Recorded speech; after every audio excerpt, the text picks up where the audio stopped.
7시 10분 지나고 있습니다. 지난 3월 20일 목요일 밤에 벌어진 일이었죠. 국내 최대 통신업체인 SK텔레콤의 가입자들 핸드폰에 통신 장애가 발생을 해서 수많은 이용자들이 불편을 겪었습니다. 이로 인해서 가장 큰 피해를 받은 분들이 전국 대리기사협회, 전국 대리운전 노동조합, 한국 퀵서비스 기사협동조합, 통신서비스협동조합 등인데요. 이분들이 그날의 피해를 보상받기 위해 피해 보상 소송을 제기했습니다. 관련해서 좀 말씀 나눠보죠. 전국 대리기사협회 김종용 회장입니다. 회장님 안녕하십니까? 예, 안녕하십니까? 먼저 협회 소개를 좀 부탁드립니다. 예. 이 대리운전이라는 게 이제 우리 일상생활에서 굉장히 친숙한 서비스가 되어 있어요. 네. 그 시장도 사실은 만만찮게 커져 있고요. 그래서 보면 전국적으로 연 매출이 5조 원이 6조 원에 이를 만큼 커져 있고, 대리운전 종사자들도 거의 20만 명이 육박할 만큼 적지 않은 시장이 되어 있습니다. 예. 그렇지만 그 대리운전과 관련된 어떠한 관련법도 없고 제도나 정책도 없기 때문에 이를 악용한 대리운전 업자들의 행보가 굉장히 극심한 시장입니다. 20%가 넘는 수수료를 받고 있고 뭐 벌금이니 보험료니 그리고 심지어는 자신들의 부담이나 영업비까지 대리기사들에게 덤태기 씌우는 그야말로 약탈 경영에 판치는 시장이 돼 있어요. 예. 오죽하면 밤에 나와서 대리기사를 하는 게 우리 참 어려운 대리기사들의 형편인데 참 그 고된 노동에 시달리고 그리고 형편없는 수입에 시달리는 것도 힘들은데 업자들의 그 무도한 횡포와 착취가 참 극심한 그 약탈 경영이 판치는 시장이 되어 있기 때문에 대리기사들의 삶이 굉장히 힘듭니다. 예. 이런 대리기사들이 어려운 조건들을 조금이라도 개선하고자 대리기사 권익운동을 하는 사람들이 그 2010년도 초에 다시 한번 결집을 했고요. 예. 그래서 대리기사들의 권익과 생존권 단결을 위해서 노력하는 대리기사 권익운동단체입니다. 그렇군요. 지금 몇 분 정도나 가입돼 있나요? 지금은 사실은 이렇게 많은 그 대리기사들이 가입되어 있지 못한 게 현실이고요. 저희들이 한 5천 명 정도 회원이 가입되어 있습니다. 그렇군요. 이게 저 보험료나 영업비까지 저 대리 운전하시는 기사들에게 부담시킨다는 거는 글쎄 좀 개선돼야 될 점이라고 생각이 되네요. 예. 지난 3월 20일에 구체적으로 어떤 통신장애가 있었는지 좀 설명해 주시죠. 그때 저녁 6시경부터 통신에 이상이 오더라고요. 예. 그래서 이 SK텔레콤에 통신 이상이 있다는 소식을 접하고 저랑 저희 그 대리기사협회 회원들이 강남 일원을 쭉 실태조사를 바로 나갔어요. 하필 또 그날이 목요일 날이거든요. 예.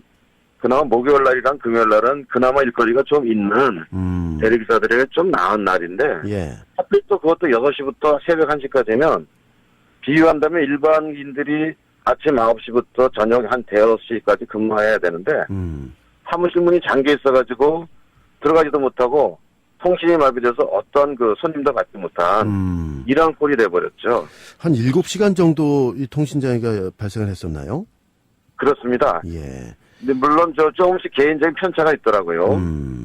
그래서 저희들이 그때 뭐 예를 들어서 목요일 날 한 밤 11시 정도쯤 되면요. 예. 한 돈 10만 원 정도의 매출이 올라 있어야 되거든요. 웬만하면요. 예. 돈 10만 원 매출이 오른다 해봤자 거기서 이거저거 되면 한 6만 원 버는 건데요. 그 시간대까지 심지어 한 코를 타지 못한 대리기사들이 부지기수 있는 거죠. 그러니까 이게 통신장애 때문에 벌어진 일이라는 말이죠. 그렇죠. 예. 근데 이 SK텔레콤의 통신장애가 그때가 처음이 아니었다면서요?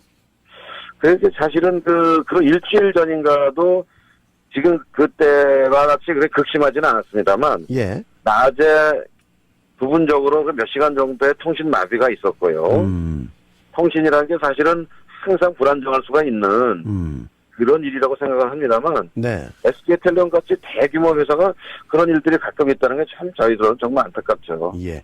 자, 정리를 해보면 대리기사 분들은 휴대전화에 의지해서 일을 하실 수밖에 없잖아요. 그렇습니다. 그런데 그날 하필 또 목요일이었는데 7시간가량 통신이 제대로 되지 않아서 생계에 막대한 지장을 받으셨다 이런 얘기가 되는 건데 이 SK텔레콤을 상대로 이 피해 보상을 요구하는 소송을 내신 건가요? 예, 그렇습니다. 그러면 그저께 예. 설명해 주시죠. 저희들이 처음에는 그 마음대로 이거 사회 문제화 시켜 공론화 시켰고요. 네. 사실 이런 것을 저희들이 문제를 제기하지 않았어도 많은 일반 시민들이 같이 고통을 겪었던 전부가 더 고통을 겪고 어려움을 겪었던 사안이기 때문에 네. 많은 사람들이 다 사실 서로 간에 심정적으로 더 공감을 하고 있었고요. 그 중에서도 이제 아까 하셨다시피 저희들은 대리운전 프로그램, 그러니까 대리운전 오더를 중개전 어플을 통해서 이제 오더를 받는. 네, 휴대전화를 이용해서. 예, 그렇습니다. 예. 근데 이게 마비가 되는 속에서 저희들은 SK텔레콤 측에 공식적으로 피해 보상을 요구를 했었고요. 예. 그것이 합당하게 이제 이루어지지 않았기 때문에 저희들은 처음에는 소비자 보호원에다가 집단 분쟁 조정 신청을 내서 예. 상호 간의 타협과 그리고 공감을 통해서 해결하려고 했었죠. 예, 예. 뭐 당시 소비자 보호원도 참 터무니없게도 대리기사나 퀵기사는 그 해당 대상이 아니라고 이런 터무니없는 조치를 취해서요. 저희들이 천상 대리기사들과 퀵기사들의 대표적인 사례를 모아가지고 예. 며칠 전에 그 민사소송을 제기한 겁니다. 그렇군요. 그러면 그 조금 전에 말씀하셨던 대로 집단 분쟁 조정 신청을 하셨는데 거기에 합당한 결과가 제대로 나오질 않았다는 말씀이군요. 그러니까 조치를 취하기 또 전에 예. 저희들이 접수를 시켰습니다만 대리기사나 퀵기사는 대상이 최종적으로 아니다. 소비자가 아니다. 아예 심사 자체를 거부를 해버린 거죠. 참 저희는 그 자체도 터무니없다 생각합니다만 예.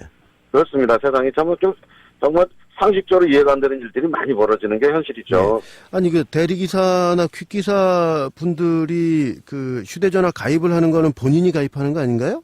그렇습니다. 그럼 본인이 가입을 해서 그걸 이용을 했으면 소비자라고 판단이 돼야 되는 거 아닌가요? 그렇죠. 저희들도 상식적으로 당연히 그렇다고 보는데 예. 소비자 보호원에서는 나름대로 판단 근거가 틀린 것인지 저희들은 그 자체도 굉장히 유감이라 생각합니다. 예.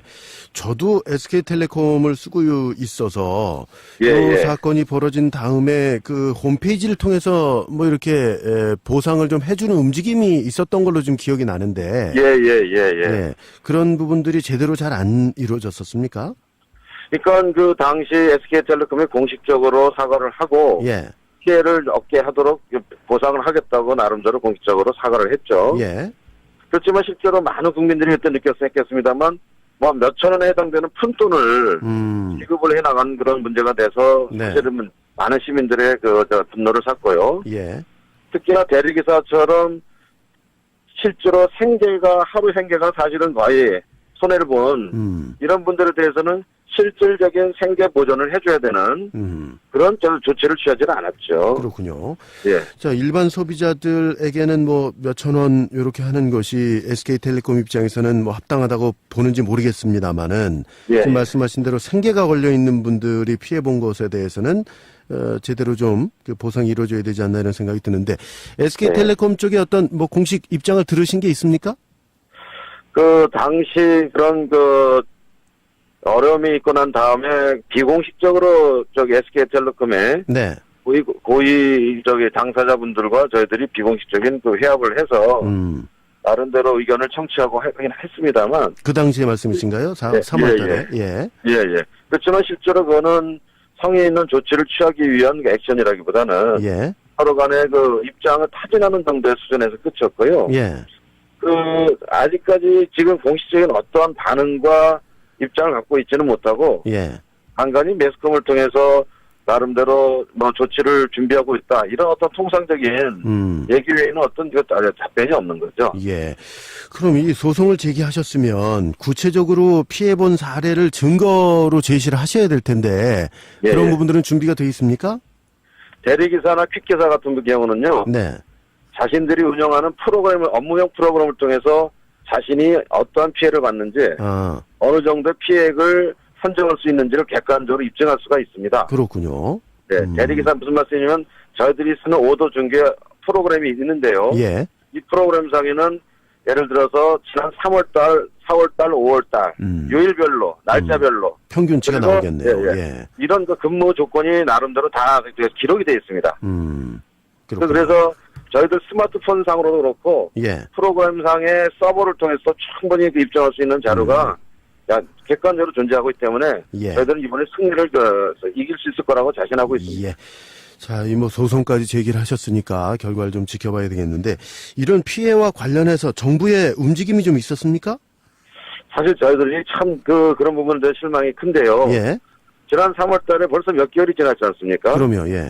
그리고 나름대로 많은 시민들이 SK텔레콤 측의 조치에 대해서 많은 문제를 제기하고 있음에도 불구하고 정부 측에서는 어떤 나름대로의 그 정책이나 지도를 위한 방침을 갖고 있지 못한 게 사실은 아무런 정책이 없다는 자체가 문제라고 보고요. 예. SK텔레콤은 사기업입니다만 아시다시피 국민적인 많은 영향력을 미치는 그런 분야인데 그렇죠. 그런 부분들에서 아무런 조치나 태도를 취하고 있지 않다는 자체를 제도는 바로 문제로 지적하고 싶습니다. 예. 자, 시간이 30초 남았는데 못다 하신 말씀 좀 마무리해 주십시오. 예. 비록 저희 대리기사들이 밤에 허덕허덕 고된 노동을 하면서 살아가고 있습니다만 저희들은 나름대로 자신의 정당한 노동을 통해서 생계를 유지하는 그런 생활입니다. 그리고 모르는 사람에게 운전대를 맡긴다는 것은 사실 쉽지 않은 일이고요. 잠시 동안이라도 가는 길이지만 대리기사는 자신의 소중한 재산과 그리고 생명을 지켜주는 바로 우리 일반 시민들의 이웃이라고 봐주시면 좋겠습니다. 네. 오늘 말씀 고맙습니다. 예. 네. 감사합니다. 예. 전국 대리기사협회 김종용 회장과 말씀 나눴습니다.